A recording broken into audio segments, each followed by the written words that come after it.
me, and I hope for you too. Anyway, why am I here now? Well, I want to talk about the ecological importance of trees. Trees are really critical to our ecosystem and to a healthy ecosystem in general. I think that trees also link to the work of our organization. Almost everything we do has some connection to trees, which I'm hoping that you will think a little bit more about. And then I want to suggest ways that people of all ages could get to know trees a little bit better and to appreciate their unique abilities. So that's how it's going to go. I'm going to talk a little bit. I'm going to show you some things to do, perhaps, and also have some images that I want to talk about. So trees, again, are valuable resources, and I hope that after this talk, you're inspired to see them either in a new light or appreciate again their value to our ecosystem. So I said that trees are important to our organization in multiple ways. So I thought I would sort of tell you our mission again. I think many of you might know this, but if you don't, it's information worth knowing, I think. So our mission is to restore water quality and healthy habitat, to protect public health, connect people to the mystic, and increase climate resilience. And in all those things, trees have a role. So without further ado, let's see, I was hoping to be able to give you kind of a taste of the outside, even though I'm inside.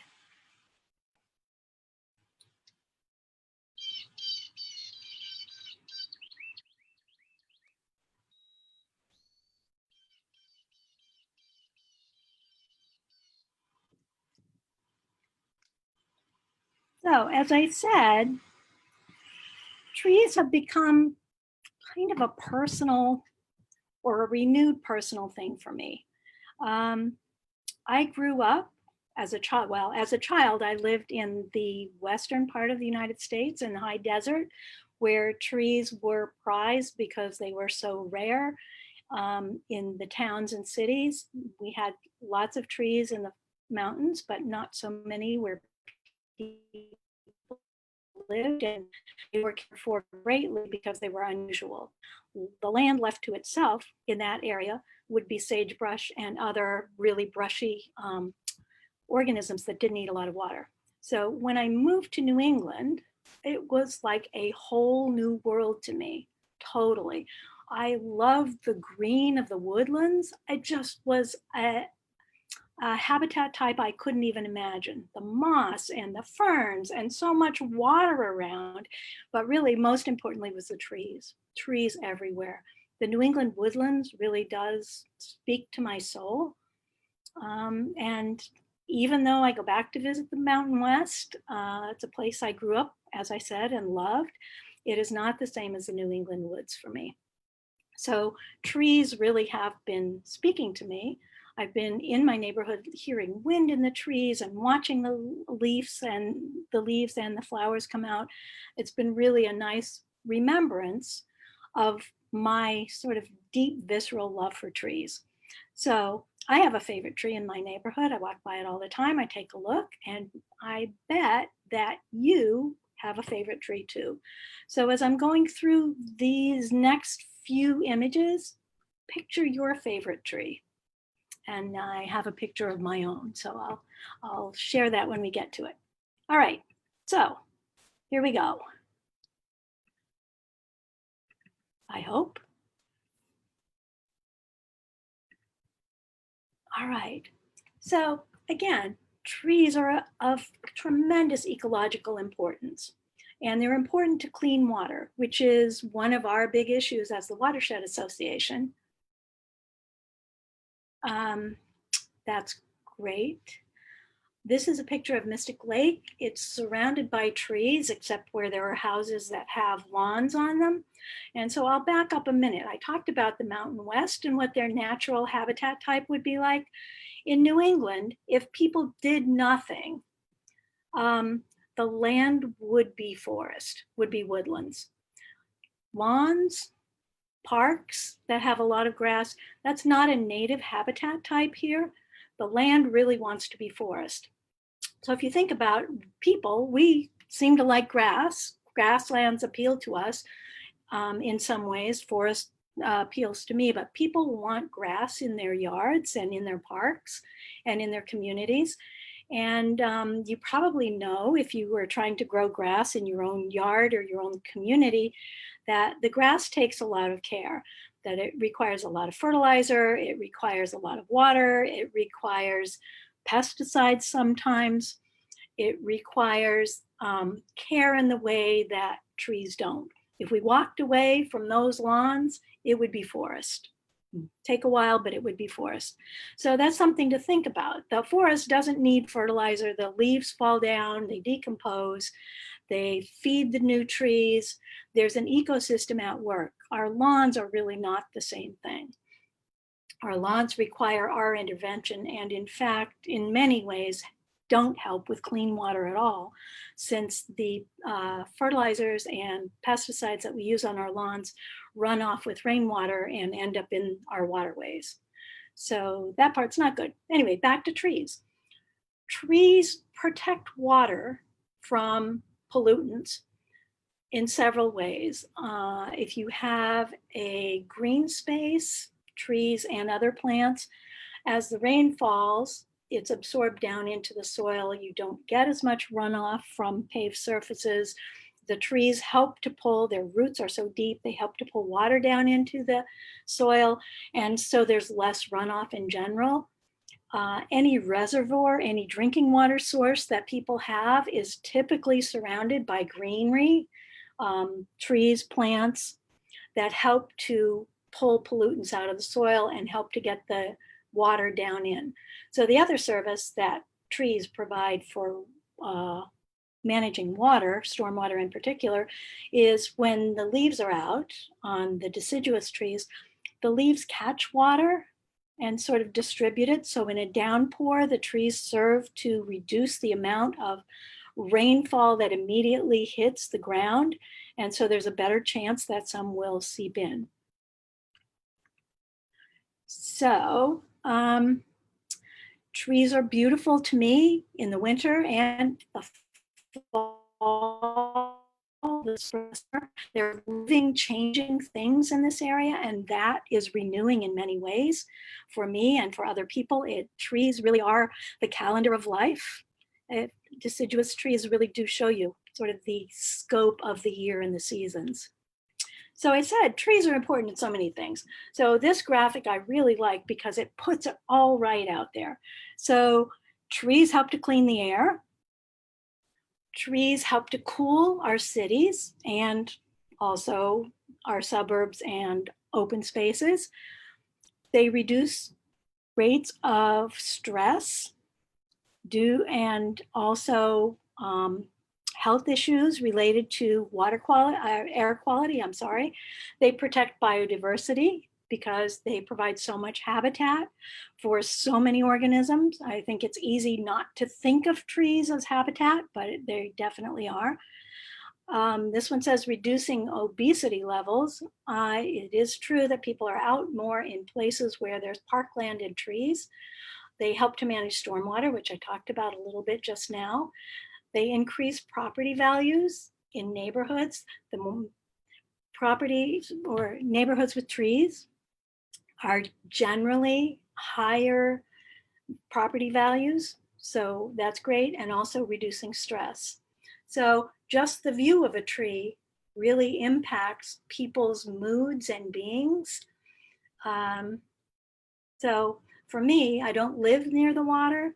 The ocean and rivers and lakes provide sort of a soothing, calming effect for many people, including me.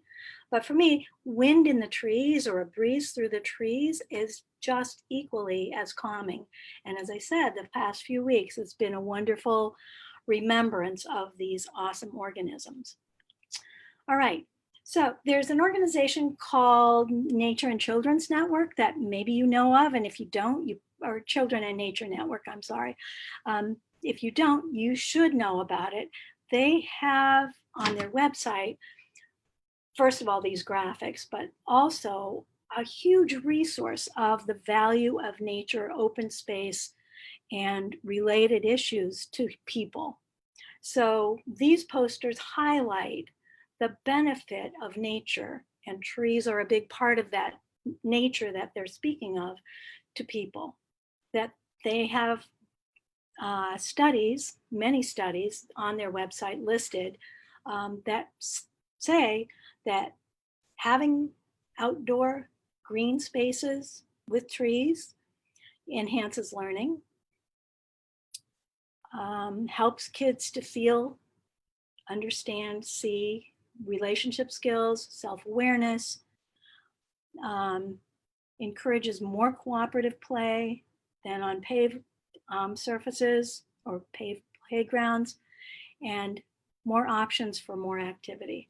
So many different health and learning benefits with green spaces. So trees are a big part of that. We should think about that. We should advocate for that. And related to these many benefits, one of our initiatives at Mystic River Watershed Association is our Greenways initiative.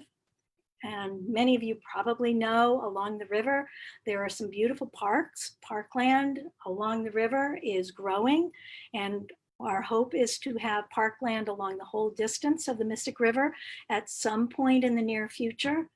You might have been to Mcdonald Park in Medford. That's a gorgeous, it's our biggest park along the Mystic River. It's beautiful. There is a tree walk there, so I should tell you about that. There are trees that are labeled that we had a hand in.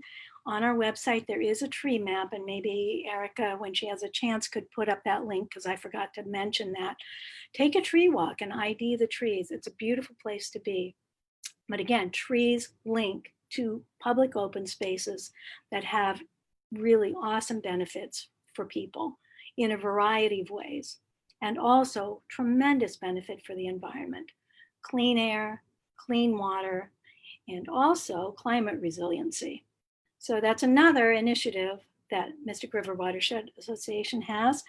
There are a couple of things related to that that I should mention, the climate resiliency. So trees help to cool the environment. They make really a difference on a hot summer's day.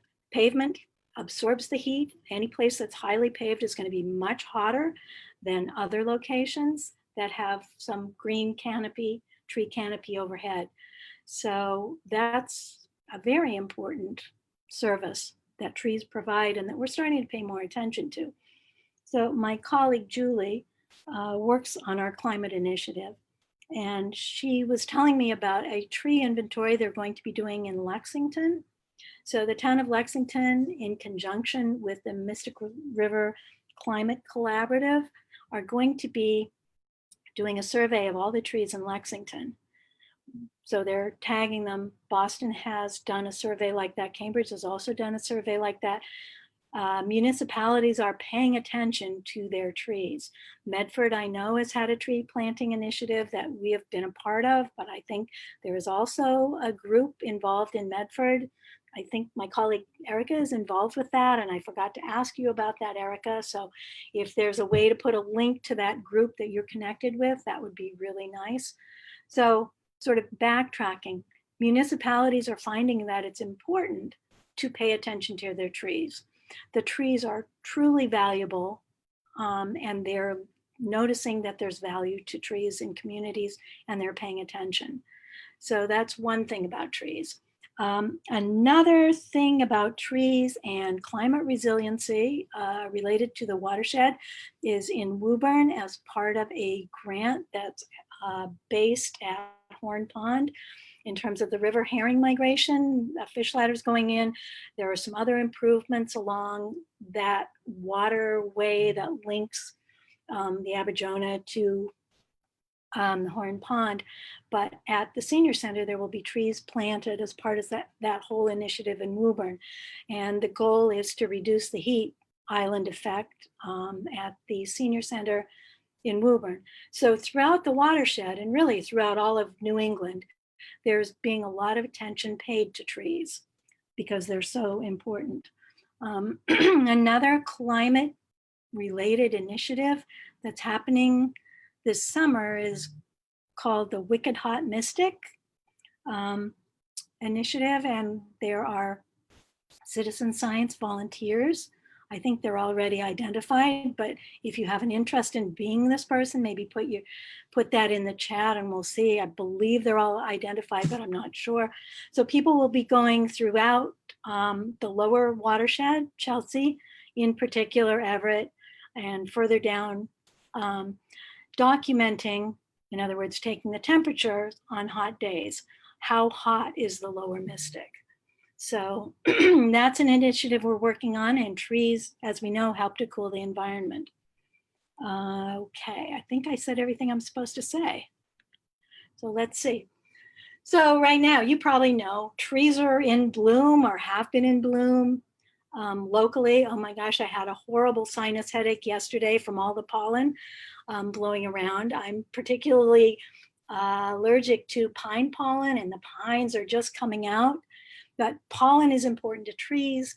There is an abundance of pollen, probably as you know, because most of our street trees and forest trees are wind pollinated. So they produce copious amounts of pollen because they count on the wind blowing the pollen around to pollinate our woodlands, our forests, and our street trees. So there is plenty around. But I put this out just to say it's an important part of trees' life cycles. Without the pollen, and in this case, no pollinators necessary, they just need the wind. Without the pollen, there won't be seeds. Without seeds, trees cannot continue to exist. So here are the oak pollen strings that have a specific name that now I've forgotten, I'm sorry. And the other one, the smaller one with little flowers, is wild black cherry. Two of our native plants, oak and black cherry.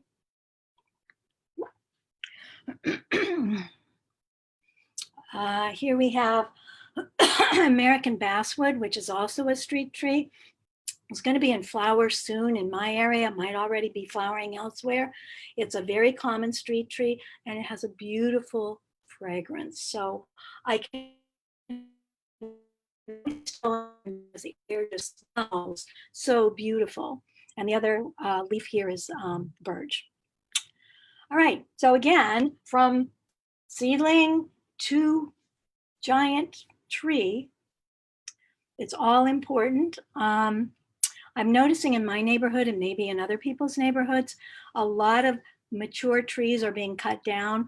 We've had so many extreme windstorms and some extreme rainstorms that have brought limbs down that my neighbors are worried about trees falling on their house, on people, understandably. So a lot of trees have come down, which is unfortunate. In my opinion, people should be safe, but maybe you don't have to take a whole tree down. Anyway, from the seedling, the little tiny seedling, to a tree the size I'm showing you, this very mature oak, 100 years or more. So it'll be a lifetime before that tree is replaced once it's taken down. So again, people need to be safe. I certainly understand that, but some thought about trees and the value of trees and how they're not going to be replaced quickly or easily is kind of important. The city of Cambridge requires the tree warden signing off on any tree on private property coming down. So Cambridge is really paying attention to its urban tree canopy, and other communities too. So I said I was going to show you my favorite tree, and this is it. It's a swamp maple that's in my neighborhood. It's a really old tree, but my favorite part is the bark. The bark is awesome. It just lifts up. It looks like it is alive. Well, it is alive, but I'm saying dynamic, I guess is what I'm saying about that. It's a beautiful tree. I love it. I can't help but touch it every time I go past. So that's mine. A reminder that tree is habitat for other life. This is a daytime firefly, which often hangs out. They like oaks the best, but they hang out in cracks. They're active all winter, and they crawl into the cracks of oak to survive the cold weather. And in addition to that, there's moss and lichen growing on this. So trees are a habitat for a lot of life, totally a lot of life. And that could be easily overlooked too when we're talking about value of trees. Our biodiversity is really important. The variety of life around us helps to keep our environment healthy. So when a tree is taken down, that habitat is lost, and the organisms that rely on it are also lost. A lot of people aren't bug lovers. I love bugs, but not everybody does. But without insects, the whole system will collapse because they're the base of the food chain. So just think about insects in a nicer way, perhaps. All right, so I said I was going to say some things that people could do. So since I'm walking in my neighborhood all the time, same walk, same walk, same walk, I've been noticing that other people are doing the same thing. And I've been sort of giving myself some mental challenges as I walk around to pay attention to certain things at certain times on certain walks. And I've also noticed that families are walking together, which has been kind of a nice benefit of this unfortunate situation that we're all currently in. So I was suggesting that when you take a walk in your neighborhood or in the park, you might look for things specifically. And if you're walking with a young friend, that's a challenge you could give them. Kids love scavenger hunts, and this is a scavenger hunt of sorts. So find something that's related to the tree. And these are my suggestions, but they could really be almost any suggestions. Something growing on the bark of a tree, an animal that uses a tree, maybe a squirrel or a bird or an insect, pay close attention. Someplace on a tree where an animal could hide. A young tree or an old tree, a tree with rough bark, or you could do the reverse, a tree with smooth bark, a leaf or a flower. It could be a new leaf just emerging, or it could be leaves from last fall. Find an insect on the bark or a leaf, and a tree smaller than you. But you can say, easy, just pick a few things to go looking for. So being out in the open, in a green space, in your neighborhood, everybody can find a tree, even the most densely populated parts of watershed, you can find a tree. And a tree is really a mini habitat. So much lives there. Just stop and look. So again, stop and look, pay attention. Sticks, the original toy. Every kid wants to pick up a stick. If you pick up a stick, start thinking about where that stick came from, because trees are the parents of sticks. Take a close look, use your stick as a pointer. So I've talked about how green space is important to our ecosystem, to clean air, clean water, climate resiliency. I wanted to show you a picture of the watershed. So our watershed, the entire watershed, there's probably more than half of it on this map looks really green, and the other part is kind of gray. So this map is a satellite image of the green space versus how densely developed the lower part of the Mystic is. And I think that's kind of an important thing to think about. So there's a lot of tree cover, a lot of green on some parts of our watershed, but lower down and really almost exclusively along the river, the actual river itself, there is an awful lot of pavement. Pavement is difficult for a lot of reasons: stormwater pollution, as I'd mentioned, temperature control, another one. There isn't as much green space, open space, and certainly not as much tree cover. So it's kind of important to see and think about. You can see on the enlarged piece, Logan Airport is right there. Much of our human infrastructure really doesn't have space for trees or green space or nature, which is an unfortunate way to think about things, or to build without thinking about green as part of the infrastructure, because we really do depend on nature and natural systems for our overall good health. So people are super smart. Look at what we build: airports, airplanes, cars, streets, the infrastructure that handles all our wastewater, gets us our clean water, parking lots, automobiles, everything we do is super smart. We can manipulate the environment like no other animal, but I think that we need to think about how we are more in harmony with the environment and maybe less against it. So that's my 2 cents worth. I think I might be done with slideshow. So stop the share. All right, so I hope I gave you some information that was useful and gave the context of what we do as an organization that supports trees. I wanted to do 1 or 2 other quick things. I know I'm getting out of time, but hang with me for just another minute if you can. I wanted to share this. So children's books often inspire me. This one is not really a little children's book. It's DK, The Magic and Mystery of Trees. And if you're looking for a resource, particularly if you have a child or a grandchild or a neighbor, and you want to get them excited about trees, this one is a winner. It's super important, which again is a fun resource.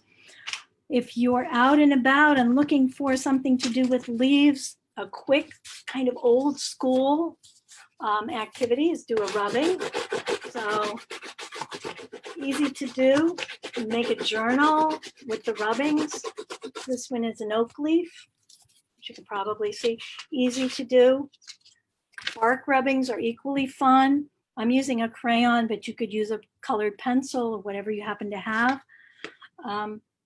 I have this, I call, let's see, what's missing. So I have some leaves here. I have a maple tree leaf, an oak leaf, a birch leaf, an elm leaf, and leaves from cedar. Okay, so if I had all these together out on the ground and you were looking at them, I would say close your eyes and don't peek, but I'm just going to do this instead.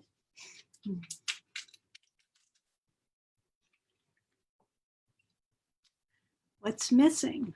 Which leaf?